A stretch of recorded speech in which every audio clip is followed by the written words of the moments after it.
こんにちは、テリーです。こんばんは、ゆっくりです。ご視聴ありがとうございます。ありがとね。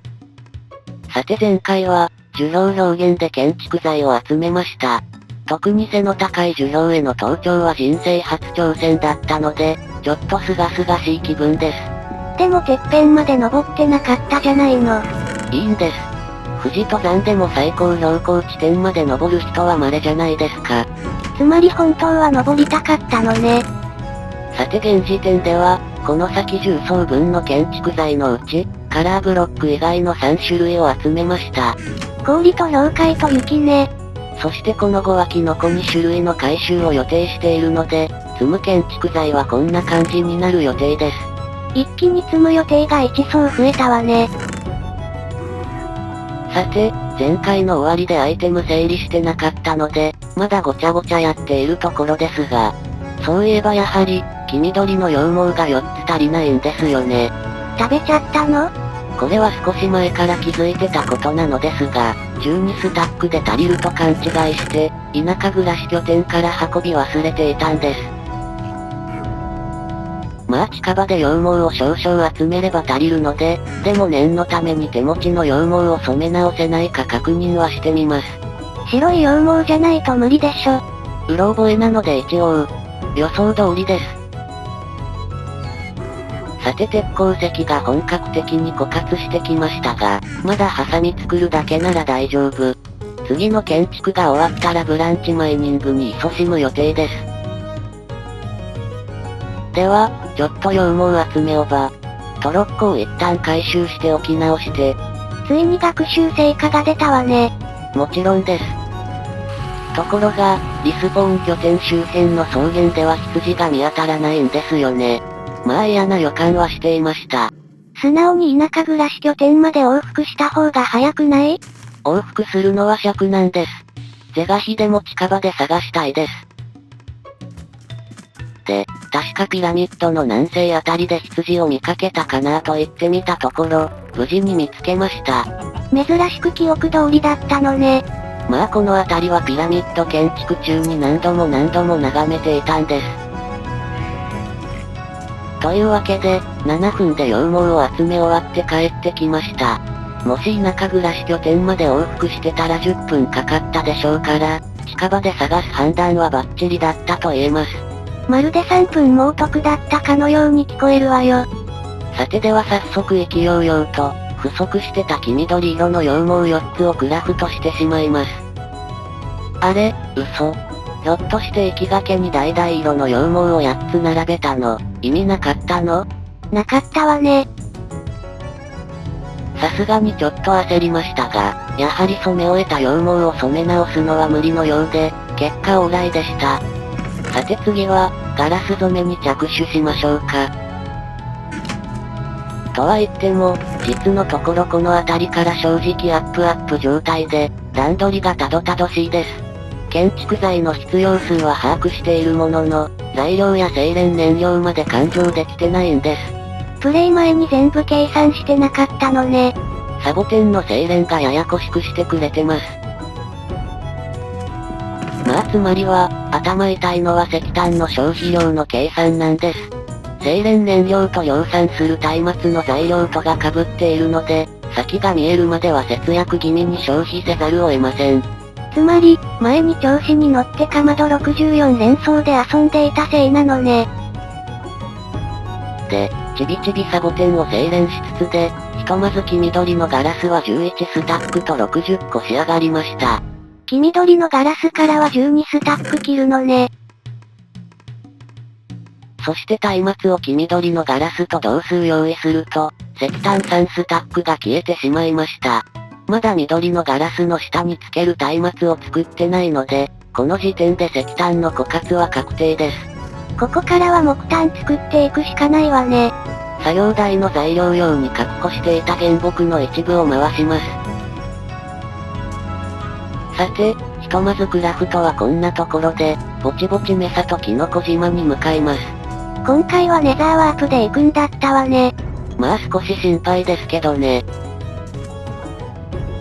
で、何気に体感的には長いネザーワープを通過中で、もう間もなく出口が見えてくるところです。お、不王何？いやちょっと待って今どこから？あ、天井が開けっぱなしじゃないですか。今まで気づきませんでした。ゾンビピッグマンのおかげで欠陥工事が発覚したわね。危なかったです。このままにしてたらこの隙間からモブに侵入されるところでした。さて、メサに着きました。夜かもしれないと思って一応ベッドを構えてゲートを抜けましたが、無駄な備えだったようです。で、地図はやっぱり現在地が表示されていないです。ここでゲーム再起動すればいいのに。それはちょっと控えます。ネザーゲートをくぐると地図が狂うのは仕様ですので、このままプレイ続行します。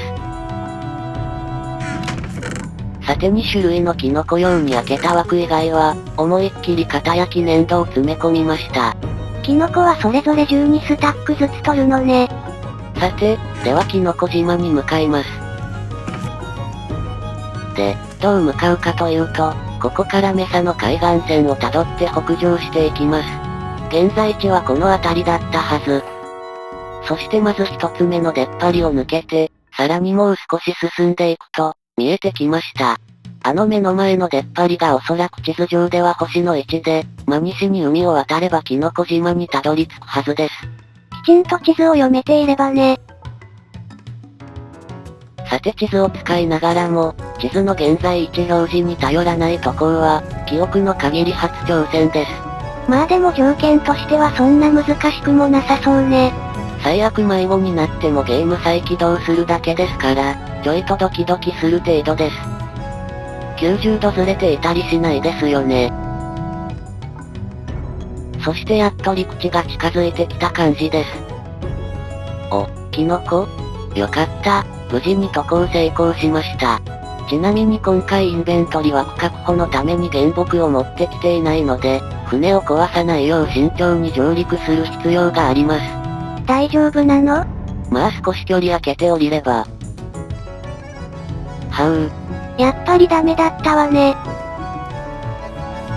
まあこのキノコ島には屋根状の森があることを事前に知ってたので、特に問題なかった次第です。時間ロス以外はね。さてでは、巨大キノコブロック回収開始です。さすがに斧のシルクタッチは持ち合わせてないので、計24スタックのキノコブロックを集めるのはやや時間がかかりそうです。これは仕方がないわね。そしてキノコ島最初の夜を迎えました。でも基本、キノコ島はモブが湧かない特性があるので、寝る間も惜しんで作業続行します。寝ても10秒ほどしか変わらないじゃないの。さて明くる日を迎え、ちょうどほぼ丸1日経過したところです。ここまで取れたキノコは約12スタック。あと1日作業すれば終わりそうです。全部で40分ほどの作業になりそうね。で、上陸2日目の夕方を迎えたところです。ここで草ブロックを見つけてしまい、さすがに丸2晩連続の徹夜は美容に良くないので、寝ることにしました。肌が爆破ダメージで荒れることあるのかしら。さて、今回最も回収に気を使ったのが、起きて早々取り掛かったこの巨大キノコです。ムーシュルームが住んでいるじゃないの。一旦手をつけてしまった以上、最後まで回収せざるを得ません。で、手持ちアイテムでは誘導できないので、押し出すしかありません。島のあちこちに生えているキノコが、ムーシュルームの餌にならないのは不思議よね。こう見えてもぶっちゃけ牛なんですよね。さて、キノコ島生活40分ほどで、ようやく目的の建築材が揃いました。赤キノコ茶キノコ各12スタックずつね。というわけで、10分で戻ってきました。意外と早いのね。ネザーワープがあるとないとで大違いです。さて現時点で全ての材料は揃ったので、あとはクラフトや精錬をするだけですが、ここでチェストを開けようとしてラバに乗ってしまい、降りてみたら久々にラバに入ってしまいました。さっさと出てきなさいよ。なんか居心地が良いのでもう少しだけ。別に生暖かくもないんでしょうに。と、ジャンプでは抜けられないようなので今少し、十分堪能しました。さてラバに引きこもっている場合じゃなくて、さっさと木炭精錬を仕掛けておかねばなりません。精錬中にはコツコツと、数を間違わないよう染色作業を進めて、精錬が終わったところで木炭製の松明を量産し、そしてようやく、この先11層分の建築材が揃ったところで今回はここまでです。ピラミッド建築の時間が取れなかったわね。まあメサとキノコの作業は予定通りでしたが、サボテンの段取りが甘くて時間を費やしてしまいました。